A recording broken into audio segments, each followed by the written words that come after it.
जय हिंद. नमस्ते विद्यार्थी आणि प्राध्यापक मित्रांनो. आताच्या व्हिडिओमध्ये आपण अत्यंत महत्त्वपूर्ण विषयावर माहिती घेणार आहोत. ते म्हणजे सावित्रीबाई फुले पुणे विद्यापीठाने 3 ऑक्टोबर 2025 रोजी एक महत्त्वाचं परिपत्रक काढलं. एक महत्त्वाची मीटिंग घेतली.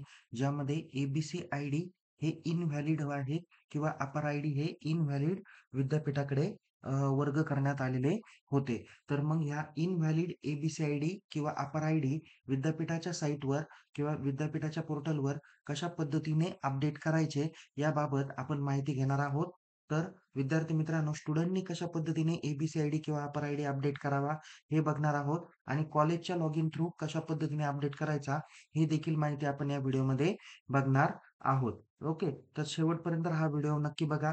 तसेच जे काही विद्यार्थी शैक्षणिक वर्ष 2020-21 पासून तर शैक्षणिक वर्ष 2024-25 म्हणजे ज्या विद्यार्थ्यांनी 2021च्या परीक्षा दिलेल्या आहे, एप्रिल 2021च्या परीक्षा, त्या आता एप्रिल 2025च्या परीक्षा जे काही दिलेल्या आहे, तर इथपर्यंतच्या कालावधीत ज्यांनी शिक्षण पूर्ण केलेले आहे, जे पास आउट झालेले आहे, जे फेल झालेले आहे, त्या सर्व विद्यार्थ्यांना काय करायचे आहे, ए-बी-सी-आय-डी किंवा अपर आय-डी तयार करून ते अपडेट करायचे आहे. तर या व्हिडिओमध्ये आपण ए-बी-सी-आय-डी किंवा अपर आय-डी कशा पद्धतीने अपडेट करावा किंवा ए-बी-सी-आय-डी किंवा अपर आय-डी कशा पद्धतीने तयार करावा, याची माहिती देखील आपण या व्हिडिओमध्ये बघणार आहोत. तत्पूर्वी विद्यापीठाने 11 ऑक्टोबर 2025 रोजी एक परिपत्रक काढलं.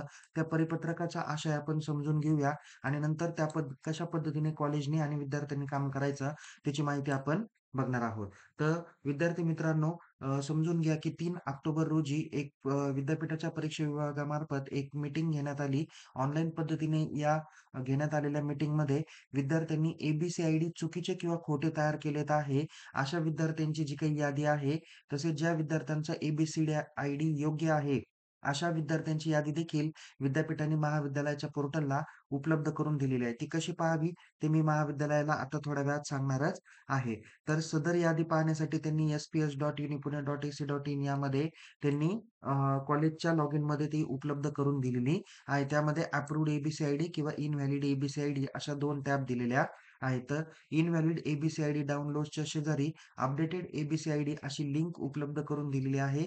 या लिंकवरून आपल्याला काय करायचे आहे, इनव्हॅलिड ए-बी-सी-आय-डी हे अपडेट करायचे आहेत. बघा, की याची अपडेट करण्याची जी काही अंतिम मुदत आहे, ती 30 ऑक्टोबर 2025 आहे. त्यानंतर अपडेट केले जाणार नाही. त्यामुळं विद्यार्थी मित्रांनो, तुम्ही 30 ऑक्टोबरच्या आत जर का ए-बी-सी-आय-डी तयार करून ते जर का अपडेट केले, तर तुम्हाला तुमचा जो काही निकाल आहे, तो डिजिलॉकरला तुम्हाला उपलब्ध होणार आहे किंवा ऑनलाईन पोर्टलला तुम्हाला यापुढेही तो दिसणार आहे. त्यामुळं ज्या विद्यार्थ्यांचे इनव्हॅलिड ए-बी-सी-आय-डी आहेत किंवा ज्यांनी खोटे ए-बी-सी-आय-डी दिलेले होते, तर अशा विद्यार्थ्यांचे काय केलेले आहे, अशा विद्यार्थ्यांना विद्यापीठाने ईमेल किंवा एस-एम-एसद्वारे सूचना ऑलरेडी दिली गेलेली आहे.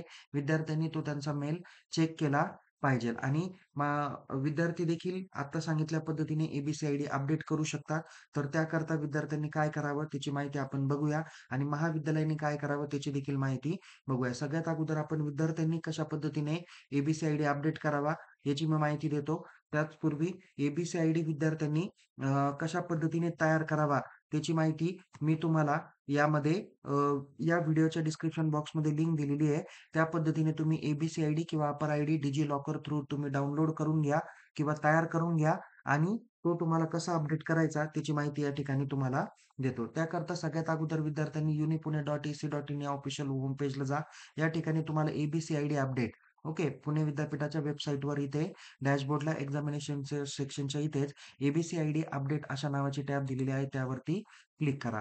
त्यावरती क्लिक केल्यानंतर तुम्ही या पद्धतीच्या स्टुडंट प्रोफाइलला जाताल. तर इथे स्टुडंटमध्ये तुम्हाला क्रिएट अकाउंट आणि लॉगिन बटन दिलेले आहे किंवा इथे सुद्धा तुम्हाला स्टुडंटमध्ये क्रिएट अकाउंट आणि लॉगिन बटन आहे. दोन्हीपैकी कुठेही एका लॉगिन बटनावर तुम्ही क्लिक करा. लॉगिन बटनावर क्लिक केल्यानंतर इथे लॉगिन बायमध्ये ईमेल आयडी आणि मोबाईल नंबर दिलेला आहे. दोन्हीपैकी कोणताही एक ऑप्शन तुम्ही सिलेक्ट करा. इथे मोबाईल नंबर जर सिलेक्ट केला तर मोबाईल नंबर एंटर करा. त्यानंतर पासवर्ड टाका. हा पासवर्ड तुम्ही परीक्षा फॉर्म भरताना जो काही पासवर्ड यूज केलेला होता तो या ठिकाणी टाकायचा आहे. तसाच मोबाईल नंबर पण तुम्ही त्या ठिकाणी जो यूज केला तो तुम्हाला टाकायचा आहे. आता काही विद्यार्थी म्हणतील, की "सर आम्हाला मोबाईल नंबर माहिती आहे किंवा मेल आयडी माहिती पण पासवर्ड माहिती नाही." तर काय करायचं? तर त्यांनी इथे फॉरगेट पासवर्डमध्ये जायचं आहे. त्या ठिकाणी नॅशनॅलिटी त्यांनी इंडियन सिलेक्ट करायची आहे. आपला मोबाईल नंबर एंटर करायचा.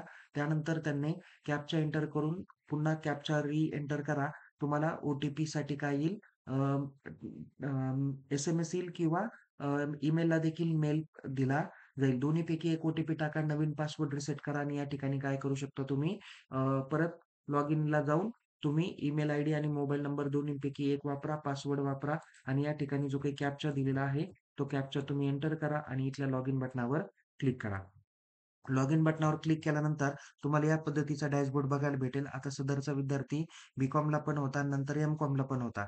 आता त्याचा एम-कॉमचा ए-बी-सी-आय-डी अपडेट करायचा आहे म्हणून आपण काय करूया, त्याच्या ह्या डॅशबोर्डला ॲक्शन कॉलम दिसतो. ह्या ॲक्शन कॉलममध्ये इथे 3 नंबरला तुम्हाला अपडेट ए-बी-सी-आय-डी किंवा अपर आय-डी अशी टॅब तुम्हाला दिसणार आहे. यावरती क्लिक करायचं. यावरती क्लिक केल्यानंतर या ठिकाणी तुम्हाला बघा एक महत्त्वाची माहिती येईल, अपडेट ए-बी-सी-आय-डी. तर या ठिकाणी या विद्यार्थ्यांनी जो काही ए-बी-सी-आय-डी एंटर केलेला होता तो चुकीचा होता. तर त्याने आता नव्याने जो काही क्रिएट केलेला आहे, जो डिजिलॉकरमध्ये उपलब्ध झाला, तो त्यांनी या ठिकाणी एंटर केलेला आहे आणि सबमिट बटनावर काय केलेलं आहे त्यांनी क्लिक केलेलं आहे. त्यांनी सबमिट बटनावर क्लिक केल्यानंतर इथे काय केलेलं आहे, इथे सबमिट केल्यावर सक्सेस मेसेज आला, ए-बी-सी-आय-डी अपडेट सक्सेसफुली असा मेसेज त्याला येणार आहे आणि या ठिकाणी ओके बटनावर क्लिक केलं तर त्याचं ए-बी-सी-आय-डी अपडेट होण्याचं काम पूर्ण होणार आहे. तर या पद्धतीने विद्यार्थ्यांनी काम करायचं आहे. आता महाविद्यालयाने कशा पद्धतीने काम करायचं त्याची माहिती आपण या ठिकाणी बघूया. तर महाविद्यालयाने काय करायचं बघा, sph.unipune.ac.in या वेबसाईटला आल्यानंतर तुम्ही इथे कॉलेज लॉग इनमध्ये इथे तुम्हाला कॉलेज सेक्शनमध्ये लॉग इन टॅब दिसणार आहे. आता ही प्रोसेस कॉलेजने करायची आहे. ओके. या ठिकाणी विद्यार्थी मित्रांनो, आता ही प्रोसेस कॉलेज कशा पद्धतीने करणार आहे, ही माहिती आपण बघूया. म्हणून प्राध्यापक मित्रांसाठी त्यांनी पुढे काय प्रोसेस करावी ती माहिती सांगतो. ओके. आता या ठिकाणी कॉलेजने काय करायचं आहे, की त्यांचा कॉलेजचा कोड, पासवर्ड एंटर करायचा. नंतर इथे कॅप्चा एंटर करायचा आहे. ओके. हे कॅप्चा एंटर करून त्यांनी लॉग इन बटन केलं, तर तुम्हाला या पद्धतीचा डॅशबोर्ड काय करता येईल, समोर बघता येणार आहे. तर या पद्धतीचा तुमच्या कॉलेजचा डॅशबोर्ड दिसेल. इथे लेफ्ट साइडला तुम्हाला डॅशबोर्ड, अप्रूव्ड स्टुडंट फोटो आणि इथे बघा ए-बी-सी-आय-डी अप्रूव्ड लिस्ट आणि इनव्हॅलिड ए-बी-सी-आय-डी अशा 2 लिस्ट तुम्हाला बघायला भेटतील. ओके. सो या ठिकाणी ए-बी-सी-आय-डी अप्रूव्ड लिस्टवर काय करायचं आहे, कॉलेजनी क्लिक करायचं आहे. तर इथे अप्रूव्ड स्टुडंटची लिस्ट येणार आहे. ही तुमच्या गेल्या 5-6 वर्षात जे काही विद्यार्थी पास आउट झालेले आहे, तर त्या पास आउट झालेल्या विद्यार्थी किंवा फेल झालेले विद्यार्थी आहे, पण त्यांची ए-बी-सी-आय-डी अप्रूव्ड आहे, अशा जणांची यादी तुम्हाला दिसणार आहे. ज्यामध्ये त्यांचा ABC ID, PRN number, eligibility number, स्टुडंटचा नेम, स्टुडंटचा कोर्स नेम, त्याचा फॅकल्टी, मोबाईल नंबर आणि मेल आयडी पण दिलेला आहे. म्हणजे तुम्हाला त्यांना संपर्क करता येऊ शकतो. पण अप्रूव्ड स्टुडंटला संपर्क करण्याची गरज राहणार नाही. इथे बघा जवळ-जवळ 2096 एंट्रीज झालेल्या आहेत. इथे थोडंसं जर का आपण खालती स्क्रोल केलं, तर इथे डाउनलोड अप्रूव्ड लिस्ट म्हणून येणार आहे. या लिस्टला महाविद्यालयाने डाउनलोड केलं, तर इथे बघा अप्रूव्डची लिस्ट त्यांना दिसून येणार आहे. आपल्याला अप्रूव्ड लिस्टची काही घेणं-देणं नाही. तर आता काय करायचं आहे महाविद्यालयाने इनव्हॅलिड अप्रूव्ड लिस्टची यादी बघायची आहे. ओके. सो या ठिकाणी त्यांनी इनव्हॅलिड ए-बी-सी-आय-डी या बटनावर क्लिक करायचं आहे. या पद्धतीचे या पद्धतीची काय दिसेल त्यांना लिस्ट दिसणार आहे. यामध्ये पण त्यांचा ABC ID, PRN number, eligibility number, student name, course name, faculty, mobile number आणि मेल आयडी आहे. इथे बघा आता मी एक सॅम्पल म्हणून दाखवलेले हे चुकीचे आहे. ओके. हे चुकीचे ए-बी-सी-आय-डी आहे. काही-काही विद्यार्थ्यांनी ए-बी-सी-आय-डीच्या जागी डेट ऑफ बर्थ टाकली. काहींनी 12 डिजिट आधार नंबर टाकला किंवा व्हॉटएव्हर 111 12 वेळेस त्यांनी एंटर केलेले आहे. तर महाविद्यालयाने काय करायचं आहे, या ठिकाणी ज्या-ज्या विद्यार्थ्यांची यादी दिसते ती इथे एक्सेल फाईलमध्ये तुम्ही काय करा, डाउनलोड करून घ्या. ओके. महाविद्यालयाने काय करायची ही एक्सेल शीट डाउनलोड करायची आहे आणि इथे जो काही मोबाईल नंबर दाखवलेला आहे, त्या मोबाईल नंबरला त्यांनी संपर्क करून त्या विद्यार्थ्यांना ए-बी-सी-आय-डी अद्ययावत करण्यासंदर्भात सूचना दिली गेली पाहिजे. किंवा तुमच्याकडे जर का त्या विद्यार्थ्यांनी ए-बी-सी-आय-डी दिला, तर तुम्ही या ठिकाणी अपडेट ए-बी-सी-आय-डी या बटनावर क्लिक केलं पाहिजे. ओके. इथे खालती 2 ऑप्शन आहे तुम्हाला डाउनलोड डाउनलोड अनव्हॅलिड अनअप्रूव्ड लिस्ट आणि अपडेट ए-बी-सी-आय-डी दिलेले. तर आपण आपल्याला अपडेट करायचं आहे. जर त्या स्टुडंटला लॉगिनला काही इश्यू असेल किंवा काही प्रॉब्लेम असेल, तर त्या विद्यार्थ्यांनी काय करायचं आहे, कॉलेजला संपर्क करायचा आहे. कॉलेजनी इथे अपडेट या पद्धतीने लॉगिन करायचं आहे. अपडेट ए-बी-सी-आय-डीमध्ये त्यांनी जायचं आहे. अपडेट ए-बी-सी-आय-डीमध्ये गेल्यानंतर त्या विद्यार्थ्याचा आता डिजिलॉकरला जो काही अपर आयडी किंवा एबीसी आयडी क्रिएट केलेला आहे, तो त्यांनी या ठिकाणी एंटर करायचा आहे. तत्पूर्वी त्या महाविद्यालयाने त्याचा पी-आर-एन नंबर असतो, जो त्यांच्या रिझल्टवर असतो, तो त्यांनी या ठिकाणी एंटर करा किंवा आत्ताच्या लिस्टमध्ये सुद्धा तुम्हाला पी-आर-एन नंबर दिलेला आहे. तो या ठिकाणी एंटर करा. स्टुडंटचं नेम येईल. स्टुडंटचं पासिंग मंथ हे त्याच्या रिझल्टवर असेल. त्यांनी शेवटची जी एक्झाम दिली, ती एक्झाम तुम्ही काय करा या ठिकाणी मेन्शन करा. पासिंग मंथ आहे, पासिंगचं इयर पण आहे. जसं की हा विद्यार्थी 2025 ला पास आउट झाला, तर 2025 करा.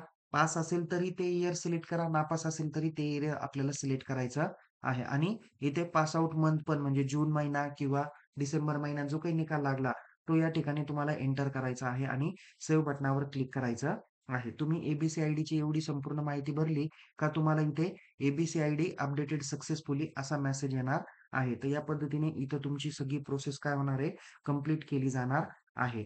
तर विद्यार्थी मित्रांनो, या पद्धतीने तुम्ही ज्या विद्यार्थ्यांचे इनव्हॅलिड एबीसी आयडी किंवा अपर आयडी आहे, ते विद्यार्थ्यांनी आणि महाविद्यालयांनी कशा पद्धतीने एस-पी-एस किंवा युनी पुणेच्या वेबसाईटवर अपडेट करायचे आहे, पोर्टलवर अपडेट करायचे आहे, याची माहिती आपण बघितलेली आहे.